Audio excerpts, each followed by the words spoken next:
The search crew slowed beneath the brittle valley oaks as the late summer air thickened, and the deputy's gloved hand paused over the half-buried scrap of paper, its edges torn, its ink bled, a map fragment that made every quiet breath feel suddenly deliberate, heavy, and irreversible for them all. If you like stories like this, make sure to subscribe and like the video. Fresno in 1995 was still a city divided by orchard lines, irrigation ditches, industrial trucking yards, and the dust that never entirely settled. The disappearance of 22-year-old Fresno State student Marissa Holt had initially fallen into the category officers dreaded most. Young adult, no sign of known enemies, vanishing in her own routine. She was last seen leaving the university library just before dusk on September 3rd. She had walked toward her car in Lot B, a familiar path lit by tall sodium lamps humming over rows of sedans and dusty trucks. When her vehicle was found the next morning still parked in the same spot, doors locked, backpack missing, and no signs of forced entry, the case officially shifted from a late return to presumed abduction. Detectives canvassed classmates, professors, and the tight-knit tenants of her apartment building on East Clinton Avenue. Flyers spread along Shaw, Blackstone, and every bulletin board in Fresno County. But there were no immediate leads, no cameras covering the exact corridor she had walked, and no witnesses who could place another figure beside her in those final known minutes. The county's case file expanded in inches and weight, while hope shrank in increments of day and distance. Forensic units swept the car's exterior and interior repeatedly, revealing nothing beyond the faint dust patterns and typical student detritus. Lecture notes, library receipts, highlighters. The sheriff's office followed procedural order, contacting bus depots, truck stops along Highway 99, and motel clerks from Madera down toward Tulare. The story appeared in the Fresno Bee 3 times over 2 weeks, always with the same yearbook photograph of Marissa in a denim jacket, smiling at a future she never reached. After the first surge of media urgency, the case cooled beneath other regional emergencies and summer wildland fire coverage. Yet her parents remained at every monthly update meeting, seated beneath recessed courthouse lighting while officers reread the same absence of evidence. The torn map fragment that surfaced 10 months later came from a search unrelated to her file. Volunteers were combing dried creek edges near Kearney Park after an unrelated missing dog report, moving through brittle grass and compacted silt. A corner of laminated paper protruded just enough to catch sun glare. The deputy who lifted it realized immediately it was not recent. Its edges were weathered, the ink tracking lines distorted by exposure.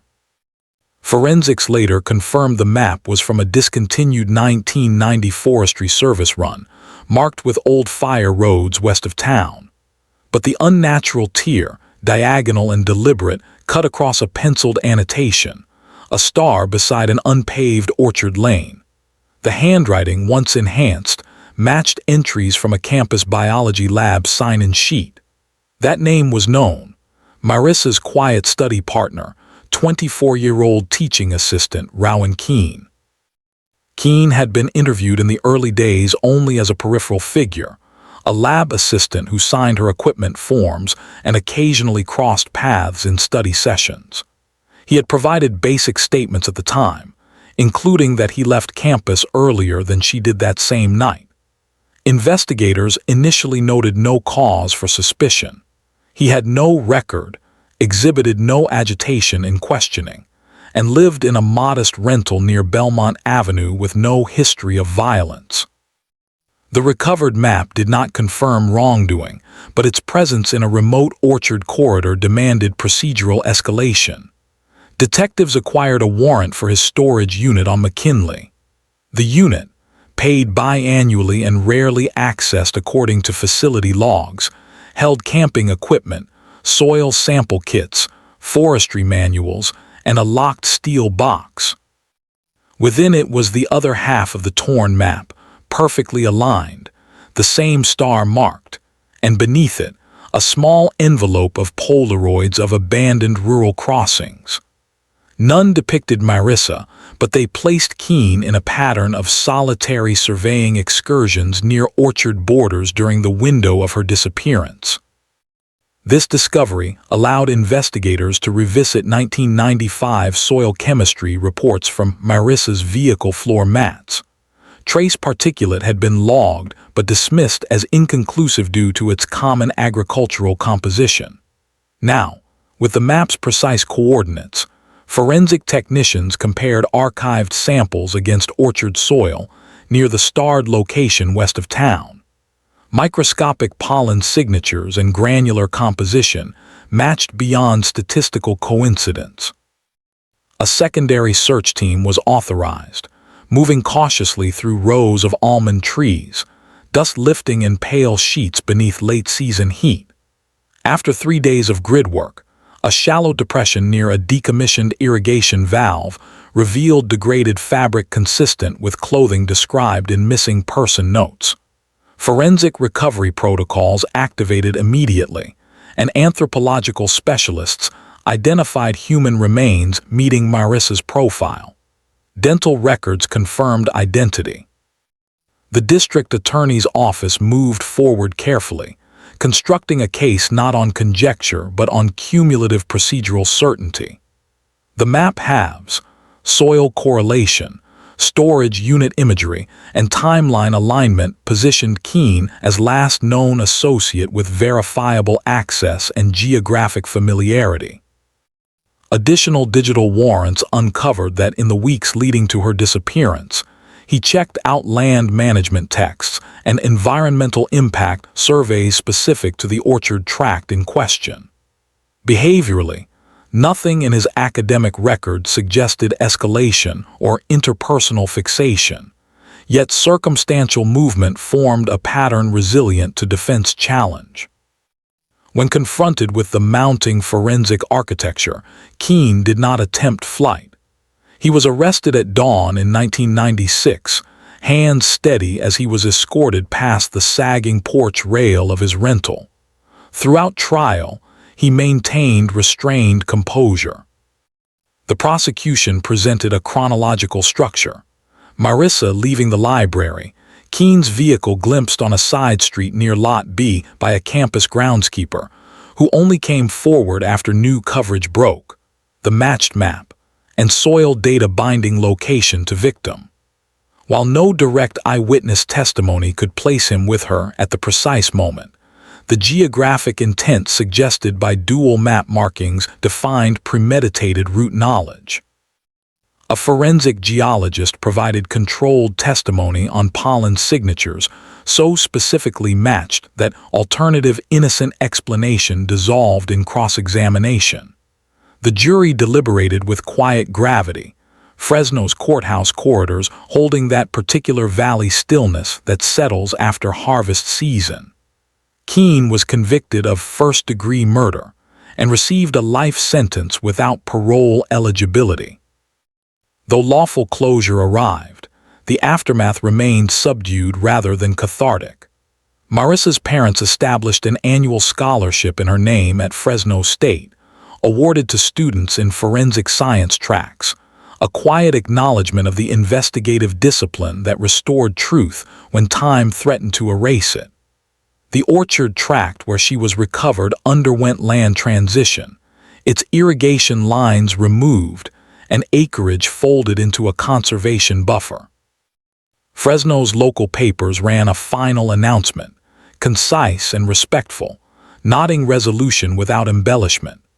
In the sheriff's evidence archive, the paired map fragments remain sealed in climate-controlled storage, an understated reminder that even in expansive agricultural landscapes where dust erases footprints by noon, methodical work, preserved samples, and the refusal to accept disappearance as conclusion can redraw the line between silence and certainty. The conviction did not bring spectacle, and in Fresno that mattered. Local culture favored restraint, endurance, and a particular form of rural dignity that avoided public emotional display. The courthouse steps, usually animated during major trials, stayed quiet except for the persistent Central Valley wind that funneled along Tulare Street. For investigators who had spent nearly a year searching without a single stable lead, the resolution felt not like triumph, but like a measured concluding entry in a ledger of patience. They returned to their desks, archived interviews, and case binders with the same procedural stamina that had governed every fruitless search grid, every motel inquiry, every dead-end soil comparison before the map fragment forced the case open. What remained for months after sentencing was not sensational reflection, but the administrative saturation a case leaves behind. The sheriff's office logged new protocols on handling partial cartographic evidence. The forensic lab updated its pollen indexing database, and the DA's internal review referenced the Holt case as a model of evidentiary layering under conditions of low initial visibility.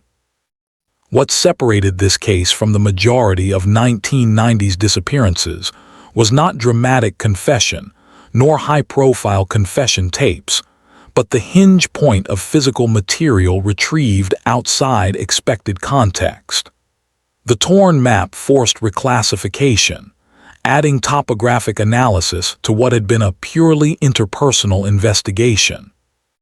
In interviews conducted long after the trial, detectives emphasized that had the land not been undergoing seasonal community search patterns unrelated to the Holt file, the fragment might have decomposed entirely under irrigation cycles.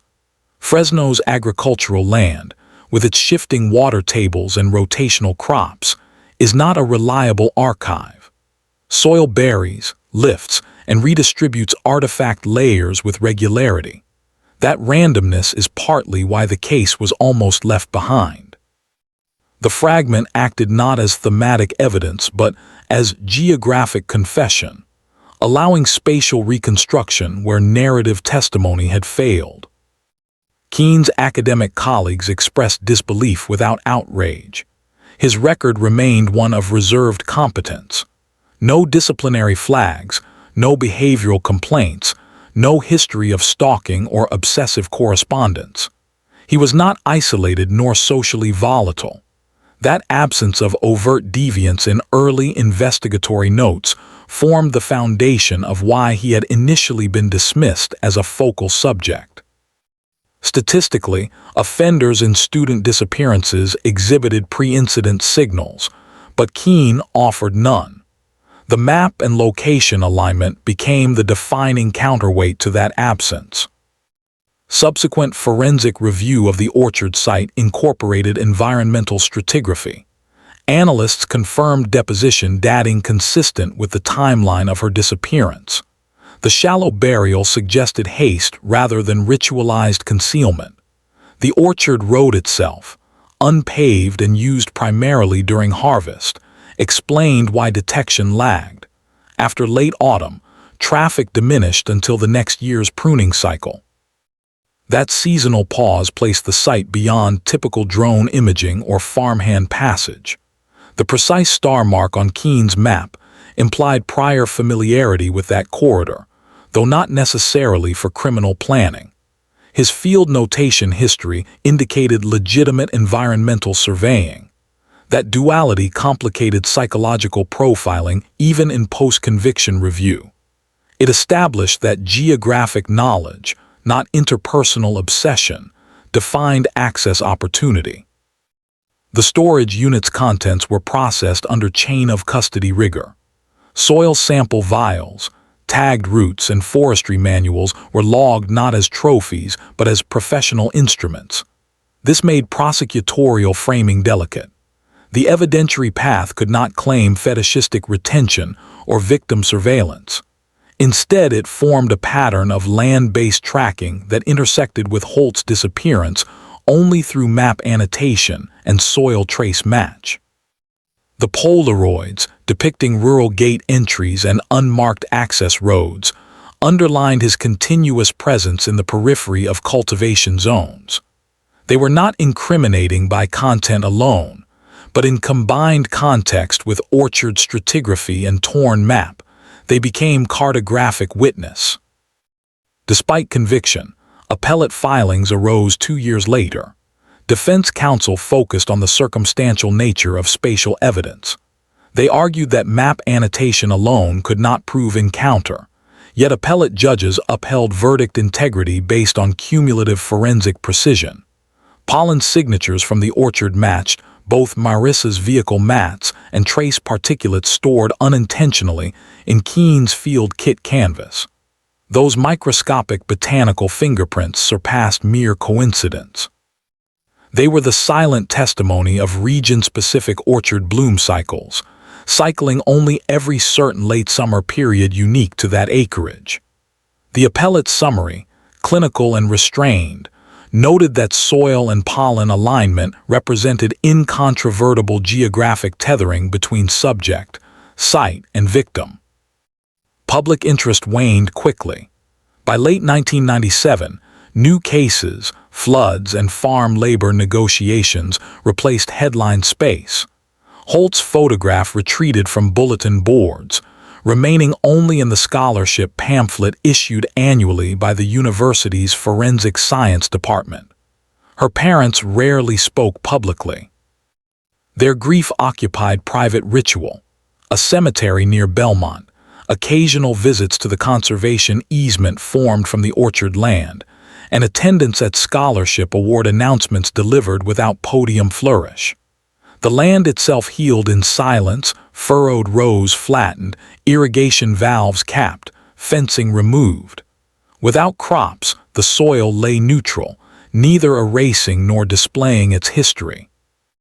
The sheriff's department conducted annual cold case seminars using the Holt investigation as procedural exemplar. The emphasis was not on extraordinary solving, but on the unpredictability of artifact emergence. Officers were taught that evidence does not always surface in direct trajectory from disappearance site. It drifts, repositions, decays, and occasionally delivers itself to unrelated search lines. That conceptual shift entered training manuals. Detectives began to log ancillary field findings for cross-year comparison, instead of dismissing them as contextual noise. Within the DA's records division, the dual map fragments remain preserved under controlled temperature as standard practice dictates. They serve not as dramatic exhibits but as a documentation of forensic restraint. No sensational courtroom presentation ever highlighted them. They were submitted quietly, authenticated, and entered into record. Their torn diagonal seam became symbol only within investigative circles, not public narrative. Keene adapted to carceral routine without recorded incident. Reports note no disciplinary infractions, no appeals to public sympathy, and minimal correspondence. His life sentence removed him cleanly from Fresno's civic landscape. While psychologists conducted required assessments, none published formal profiles due to lack of observable extremity. His case challenged predictive criminal models because it lacked preceding fractures or outward instability. It existed entirely in the intersection of moment, geography, and unobserved movement. By early 2000s, Fresno's landscape shifted. Commercial development on Blackstone expanded, orchards near town edges converted to storage facilities and tract housing. Yet the particular strip west of Kearney Park remained untouched under conservation governance. Students occasionally reference the area in environmental coursework, aware only vaguely of its historical relevance. The Holt Scholarship recipients entered forensic futures influenced not by dramatization, but by precision. Soil, trace, topographic reasoning, and patient archive retrieval. The file's closure did not prompt ceremony. Instead, it yielded a model of investigative persistence not driven by confession, but by the quiet accumulation of small physical truths. In Fresno, that fit. The valley is built on slow cycles: prune, harvest, rest. Cases sometimes follow similar cadence. The torn map that began as accidental find became the fulcrum of resolution, not because it told a story, but because it drew a line between two points that had resisted intersection. In that alignment, the Holt case achieved the kind of closure investigators trust more than dramatic revelation: methodical, unembellished, and sealed. The measured quiet following the Holt verdict created a legal and emotional atmosphere in which Fresno returned to routine without attempting to reinterpret its own landscape. The community understood that the valley often holds its past beneath orchard soil, grain silos, irrigation lines, and rows of almond or citrus that appear unchanged across decades, yet conceal what investigators had to learn to uncover with patience rather than urgency. The case entered a stage of historical settling rather than narrative revisitation. There were no documentary crews arriving later, no commemorative broadcasts. Instead, the story remained embedded in internal training materials, in lecture notes at the campus forensic department, and in the silent recognition held by the officers who had once walked through calcified dirt grids west of Kearney Park with no expectation of resolution. In 2001, the Conservation Authority overseeing the former Orchard Corridor initiated ecological restoration surveys. Soil cores extracted from the preserved acreage were not collected for criminal review, but for environmental indexing.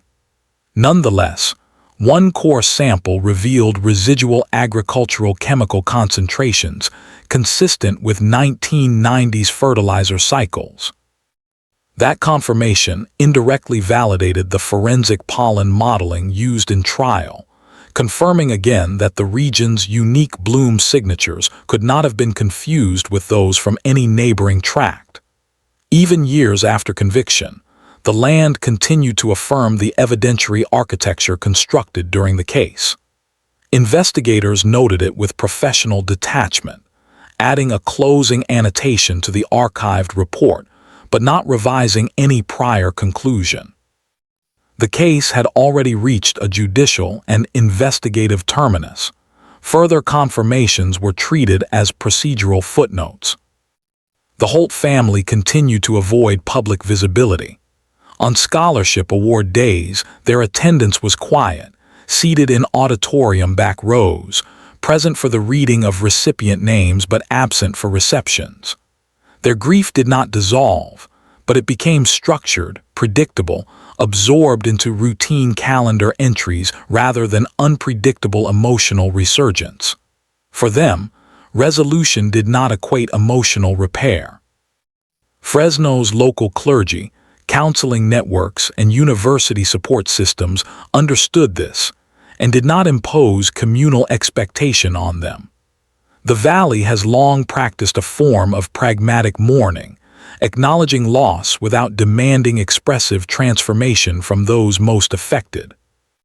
Detectives assigned to the Holt investigation in 1995 had by the early 2000s either retired or moved to other jurisdictions, leaving behind only their procedural imprint. Newer officers studying the file were struck not by the dramatic arc, but by the absence of clear behavioral indicators in the perpetrator. Keene remained, even post-conviction, a figure whose actions could not be easily theorized within dominant criminal profiling frameworks. He was not impulsive, not socially unstable, not financially distressed, and not pathologically attention-seeking.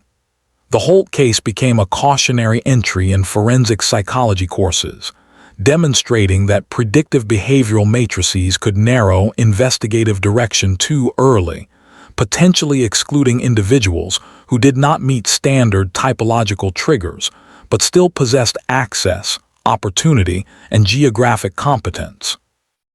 The sheriff's office integrated geographic profiling more carefully after Holt's maps were evaluated. New protocols required agricultural adjacency evaluation in missing person cases, especially those near Fresno's orchard belt, vineyard lines, and crop transition zones. Lost individuals could not be assumed to follow urban disappearance patterns. Rural edge geography demanded its own investigative discipline. In the Holt case, orchard access roads were initially considered irrelevant due to the absence of witness testimony placing Marissa in that sector. Post-case review revised that assumption, demonstrating that absence of witness visibility in low-traffic agricultural corridors could not function as negative evidence. The land itself, not human observation, held the eventual testimony. Keene's incarceration proceeded with monotonous consistency. Annual reports from the state facility reflected neutral adjustment, unremarkable participation in required programs, and no pursuit of appellate hearings after the second denial. He became, in administrative language, static. His identity dissolved from local narrative space, resurfacing only in footnote references within legal seminars examining circumstantial spatial evidence. The case did not evolve into media mythology, and Keene himself did not seek to transform into symbolic figure. In that way, the resolution aligned with Fresno's temperament: steady, unembellished, self-contained. By 2005, the orchard corridor restoration achieved its aim. Irrigation remnants were fully removed, chemical residues stabilized, and native ground cover introduced. The land transitioned to a quiet stretch of public easement with limited access signage and no indication of its role in past investigation. University students conducting soil studies occasionally encountered minor depressions or rusted irrigation bolts, but unless they were enrolled in forensic seminars or archival research tracks, they rarely understood the site's layered relevance. The land became once again what it had always been in Valley logic: space defined by seasons rather than events. The Holt scholarship, meanwhile, continued to expand incrementally. Recipients entered forensic laboratories, environmental testing facilities, and county evidence divisions across California. A few eventually joined Fresno County's own forensic unit, where they processed cases with the same evidentiary caution that preserved Marissa's truth. In interviews given privately to faculty advisors, some acknowledged the case as foundational to their professional ethic. The understanding that resolution often arrives not through confession, not through witness illumination, but through the smallest thread of material persistence, such as a laminated map scrap weathering beneath orchard dust, until a search unrelated to its origin unearths it. Marissa's file reached final archiving status in 2007. The storage record displayed no outstanding leads, no pending tests, no supplemental interviews required. The map fragments remained sealed with a climate ledger attached, updated quarterly according to preservation standards. There was no ceremony to mark the file's final classification. A clerk assigned to records entered the appropriate notation in the county database, returned the folder to its designated shelf, and continued to next task. This lack of narrative closure, while stark, matched the investigative tone that defined the case from the beginning. The valley continued its agricultural tempo. Summer heat rose, harvest cycles resumed, and airborne dust returned to coat roadside signage, tractors, and the edges of shipping depots. In that environment, memory does not vanish. It settles. Investigators who once walked the orchard rows never assigned broader meaning to the case beyond the fulfillment of legal duty. They did not attempt to interpret motive beyond factual link. They did not speculate on psychological impetus beyond available record. They understood that resolution, when achieved, is not an emotional crescendo but a procedural alignment. Over time, the Holt case came to represent not tragedy in public consciousness, but a demonstration of investigative persistence when initial evidence is absent. Law enforcement courses use the map as emblem of patient detail rather than dramatic reveal. The training objective that emerged was straightforward. Do not presume disappearance equates silence, and do not expect geography to cooperate with narrative sequence. The land reveals in its own timing. Today the orchard corridor remains quiet, its soil no longer agricultural but stabilized under conservation directive. There are no markers, no plaques, and no interpretive signage. The place where map alignment and forensic soil signatures once converged now carries only the sound of wind through sparse native grass. The region grows, develops, shifts, but retains embedded memory in its sediment. Investigators moved on, community life deepened into new cycles, and the Holt family continued to inhabit their own private framework of remembrance, steady, silent, aligned with valley restraint. The case in its final assessment stands not as spectacle but as a precise calibration of small truths. A torn map, a soil match, a location star drawn without flourish, a student whose path ended in an agricultural corridor, and a legal system that documented without exaggeration. Fresno absorbed the outcome with its characteristic endurance, leaving the orchard land to rest without further narrative demand. In this, closure remained intact, lawful, and quietly complete.